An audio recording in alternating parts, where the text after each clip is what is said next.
50 დღეზე მეტი გავიდა თორნიკე რიჟვაძის მკვლელობის მცდელობიდან. არსებობს უმნიშვნელოვანესი კითხვები, რაზეც პასუხები ამ დრომდე არ არსებობს.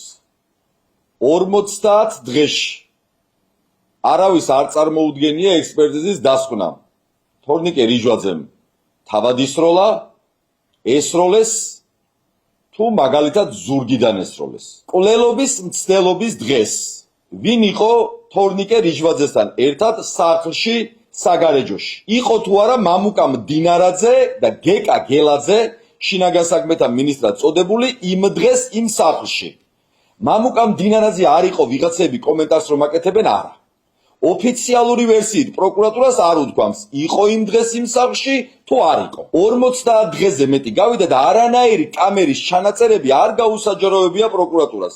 არ უჩვენებია რა ავტომობილებით მივიდნენ, ვინ იყვნენ სახლში და ეს კამერები ხომ არსებობს ამ მდიდარი ადამიანის სახლში, სადაც ეს მოხდა. ახვლედიანი, რომლის სახლშიც მოხდა და რომლის იარაღითაც მოხდა. ეს კაცი თავისუფალი რატო დადის? გამოიკითხა თუ არა თავად თორნიკე რიჟვაძე. ახლა არ დაიწყოთ რომ რაღაცა საავადმყოფო უკაცრავად, მაგრამ ერთ თვეზე მეტია ეს კაცი აბსოლუტურად თავისუფლად გადაადგილდება.